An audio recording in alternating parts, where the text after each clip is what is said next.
Welcome back. You're listening to Get Real with Bob and Stacey. You're joining us for our Leaders and Legends segment.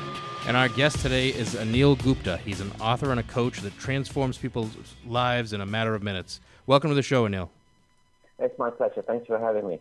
So I want to give everybody some background on Anil. Anil is an electrifying catalyst for profound change who has devoted his life to helping people rise out of pain and blockage into overflowing abundance, happiness, and fulfillment. He has a gift for identifying blocks and patterns that are keeping a person stuck and using his advanced intuitive gifts to reconnect people with their spirit, truth, and life's purpose. Anil literally wakes up people's souls to live a richer and fuller life and ultimately to realize their greatness. He is the best-selling author of Immediate Happiness. He speaks on stages all over the world, has a thriving coaching practice, and has had numerous appearances at Harvard and Fox News. And I was lucky enough to meet Anil in person while we were attending a party with Sir Richard Branson on Necker Island. So it was awesome meeting you, Anil. Thank you. It was a pleasure meeting you. My pleasure entirely. Let's talk about happiness. Since your book is Immediate Happiness, can we measure our happiness level? Well, actually, there is. I developed a happiness score, and in 3 minutes, you can find out what your score is. And the beautiful thing about that is it's something that's tangible. And when you get your score, after answering all the questions, you'll get a detailed breakdown in areas of your life that you need to work on. And that's what people are missing. They're missing clarity. And once you get clarity, it gives you focus, and focus gives you action, and action gives you results. So really, what we're seeking is a feeling of happiness. It's not actually happiness. We're seeking a feeling. That's cool. Where do we take that test? It's myhappinessscore.com. Okay, myhappinessscore.com. That's going to be the site I visit. I might Google it while we're talking. So is immediate happiness possible? It is. And, the thing is, we can have immediate sadness just by something happening, but we can also control our emotions. So, as I said earlier on, everything that we do is for a feeling. So imagine that you could create a moment of joy without anything happening. So if you just close your eyes right now and imagine a magical moment in your life, a beautiful moment. Mm-hmm. How do you feel? Happy. Yeah, it works. So you created that. So as human beings, we don't exercise that happiness muscle. We exercise that other muscle. Oh, something's gone wrong, or this is gone wrong, or that's not right, or she's not happy, or he's not happy, or he said this and she said that. But if you just exercise this, and it's a muscle, as you develop this muscle, you can just turn it on at will. This is so cool. So what were you doing before you started writing your book? Like, what got you into this business? Well, I was suicidal in 2008. I wouldn't eat with a knife just in case I did something stupid. Wow. And I had to have an intervention from Tony Robbins, and his wife had to do an intervention. His wife's brother had to do one, and then my wife had to do one. I was very, very stubborn at the time. I still am, but not as much. And I realized that I was focusing on the wrong thing. I was focusing on money, and my identity was around money and things. And then I realized that in one thing that happened that completely removed all the pain, and if I could share that with you. Mm-hmm. Sure. Yes. I started to give. In the moment you give authentically without wanting anything in return, there is no pain. No pain whatsoever. So I started to give. And I felt much better. And I thought, I'm enjoying this. Then I started doing other stuff. I started growing, and I started to be grateful. Because I was focusing on what I'd lost. And my wife said, look, honey, you made this biggest mistake in your life. And I thought, oh, she's going to hold this against me for the rest of my life. She said, you haven't lost everything. You still have me and still have the kids. We just want to be with you. Wow. And it was a thunderbolt to me, because that's not how I perceive things. I thought they wanted money, and I thought they wanted stuff. But this is a big mistake we make. We need to ask our partners, honey, what is it you really want? So how did you gain the knowledge from your work? Was it just something that you lived through, or is it also something you've been studying? Well, I've been coaching people for years, but I never knew it was coaching because it just came so naturally to me. Someone would say, hey, look, I've got this problem. And I said, why don't you try this, this, or that? And they did, and they came back and said, hey, that really helped. And it felt good, but I really didn't envisage that was really coaching. To me, it was just like common sense. I said, why wouldn't you do that? I mean, it's so obvious. Right.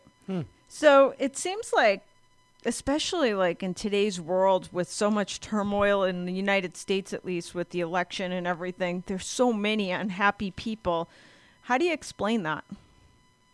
Well, they're living in fear. Okay.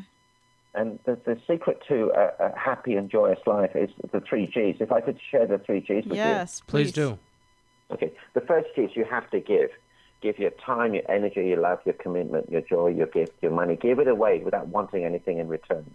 And as soon as you start doing that, I promise you an immediate change in how you feel.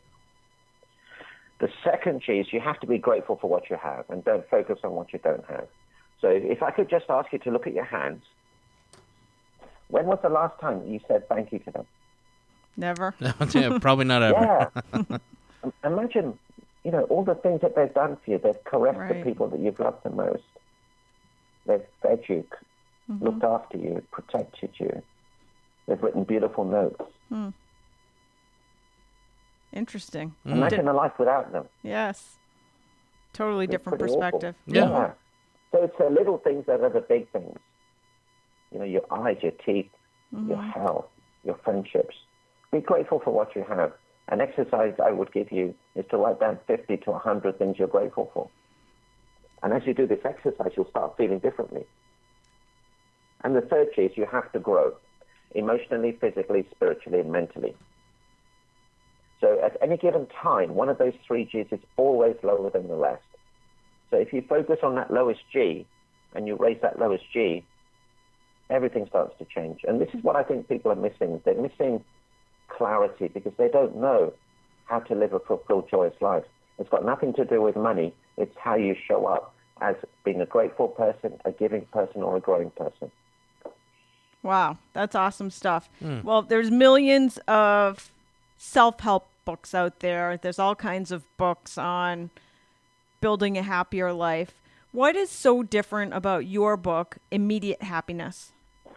Well, I like the word immediate. So when I gave you that exercise about looking at your hands, you felt great. And when I gave that exercise about remembering a magical moment, you felt great. So I wanted immediate results when I was going through this process because I was taking alcohol, I was taking some fluids, anything in our larder, pantry, NyQuil, Dayquil, anything, because I wanted an instant change, and I wasn't getting it. I was getting frustrated, and I knew what to do, but knowledge is not power unless you implement. And I thought, Anil, you've got to do something quick here, otherwise this is not going to end up very well. So that's why I developed, and it's very simple stuff. Just be grateful for what you have. Write down things you're grateful for. Perform 5, 6, 10 random acts of kindness. Look at an area of your life where you're not growing. Are you emotionally not growing, physically, spiritually, mentally? And just work on that small area, because that's what people don't realize. Working on that small area has a profound effect. It's really interesting, just the mind shift that I'm having right now. Like, you see so many people, like, I think we live in a world where we try to drown out or, like, kind of tame down pain through drinking or drugs or even, like, the constant barrage of social media, like just keeping our minds so occupied that we can't feel pain. And drowning out pain is totally the opposite of what you're saying. You're saying just focus on building your happiness, which goes to your original point, focus on the right things. Mm-hmm. Yeah. And when you do that, the pain disappears. It's like when you take a headache medication, and the headache disappears, but you don't know it's disappeared until, the headache's gone. So instead of focusing on the pain, focus on the joy, focus on what's working and what's right in your life. And all of a sudden, that pain is not allowed to enter your life. I love that. So why do you think people seek happiness? Well, they're seeking a feeling, and it really stems from when a child is born. What's the first thing you give it? You give it tons and tons of love. You give it praise, you give it adoration, you give it presents, everything. And then the child goes to school, and then all of a sudden it's told to sit down, shut up, and just be quiet. And then before a child would do anything, and they'd get so much admiration and acclaim, and then there comes a point in the child's life when it does something and it doesn't get that. And then all of a sudden it thinks, oh, there's something wrong with me. I better try harder. So then they'll try harder to get that attention and affection. And if they don't get it back, it's very painful. Then they think there's something wrong with them. They're not lovable. They don't belong. There's something missing. And that's how we develop these complexes. And it starts from a very, very young age. What should people be seeking? They should be seeking to serve. Serve other people. Don't focus on yourself, because we're not that important. And one of the sentences I teach people is this: what other people think of you is none of your business. Because we're so focused on what other people think of us, we stop being our true selves. Our true nature is pure love. That's awesome. I'm writing notes as we go. Any other tips for people on immediate happiness? Yeah, just look around. Slow down. The only way to seek happiness and fulfillment is through awareness. You cannot be fulfilled, you cannot be joyous, you cannot be in love without awareness. So the one muscle I ask and urge everybody to increase and develop is the muscle of awareness.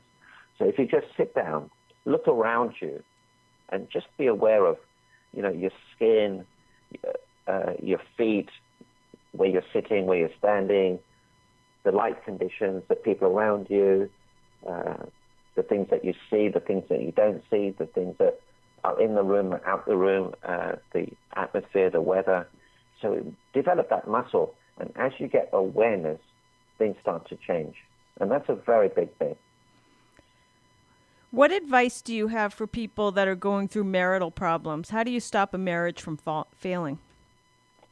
The number one thing you can do is this. If you serve your partner, make your partner your number one priority, they will never leave you. And this is what happens in a relationship. A boy meets a girl, and they're attracted for the wrong reasons, but they fall in love, and they're always serving each other. Then they get married, then all of a sudden they start taking each other for granted. So he stops doing all the stuff that he used to do for her, and vice versa. And then the man doesn't feel respected, and the woman doesn't feel loved. Well, that's the biggest mistake in a marriage. But if you start making your partner retain that number one relationship, they will never leave you, ever. It's that simple. Do you have any advice for people on how to pick the perfect partner? See, people spend more time picking a car or choosing a house than they do on a partner. So they don't do their due diligence. They don't look at I think every partner should have these three traits. One is every partner should be loving. 2, every partner should have integrity. 3, every partner should have good health. Not just physical health, but mental health and spiritual health and emotional health.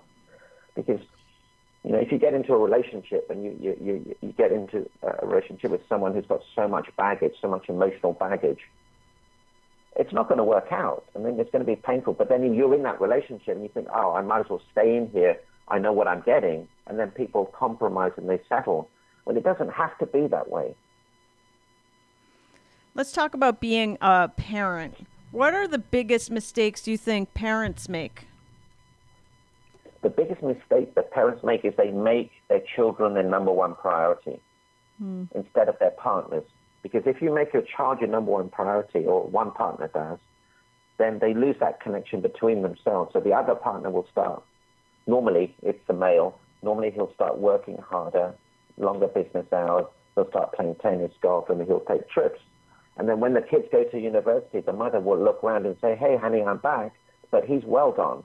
And then she has a big problem because her kids have gone to university. She has no one to give her love. So it's a frustration that both parents will feel. Whereas if each other made each other their number one priority, the kids will see that. They will do the same, so their kids will do the same, and their relationship will thrive. Interesting. You say you have a life-changing exercise that parents can perform. Okay, so if this is an exercise we did, and it was so powerful. We would sit around a dinner table, and I would ask my wife, honey, what did you do today that you were not thankful? So she would say something like, I cooked this amazing meal. No one said anything about it. Mm-hmm. And then we would fix that thing. Honey, I really want to thank you for the energy and love and commitment and joy you put in this food. And my son would say something, my daughter would say something. Then I would ask my son the same question, my daughter the same question, and then I would ask myself the same question. Then the next question I would ask is, what are you grateful for? We would go around the table. Next question is, what act of kindness did you see today? Go around the table. Next question is, what act of kindness did you perform today? Then I would go around the table. And then another question would be, what did you see? What did you notice? So, Dad, when you come and pick me up from school, I notice you give me a hug and a kiss, but not every parent comes, and not every child wants their parent to kiss them. Oh, that's interesting. Well done, son. And then the last question is there anything on your mind? So one day my son said, Dad, you lied to me. And I said, son, whoa, that's a strong word. I've got a very high level of integrity, but I'm interested. How did I lie to you? He said, well, Dad, the other day you said you would play with me in 15 minutes. You took over an hour. And I could have said, look, son, don't you know who I am, how important I am? I've got people to look after. But I didn't. I said, son, you know what? You're right. I apologize. Would you have the heart to forgive me? And he was right. So I'm a lot more careful now. We are what we say, so we have to be careful what we say and who we say it to. And now the beautiful part of this exercise is this. Next day, my wife would lead the meeting. Next day, my son, who was 9 at the time, would lead the meeting. And the next day, my daughter, who was 7 at the time, would lead the meeting. That's a cool... So imagine a 7-year-old leading a meeting. It's a cool idea, because you're basically training them to look for all these things during the course of the day, so you're helping them with focus. Absolutely. But, the level of awareness goes up. They have to become leaders. They have to become public speakers. They have to be respectful. They have to listen. It's the most incredible exercise. Now, you can do this with the family members, and you can do this with workmates too. Right. That's awesome. Our time, believe it or not, is almost up, even though I could go on talking about this for another hour and a half. But we have with us today Anil Gupta he's a coach and author of the book Immediate Happiness. Where's the best place for people to find you and follow you and buy your book? So really the best place to go is to go to my website, which is obviously immediatehappiness.com, and you'll get free videos, free content. You can download my book there for free. You can get it from Amazon. But really, my mission is to serve, to move, touch, and inspire as many people as possible. And I hope we made some progress today. Absolutely. Thank you so much for joining us. Thank you, Anil. My pleasure. Thank you. We're going to take a quick commercial break. We'll be back with more Get Real after this.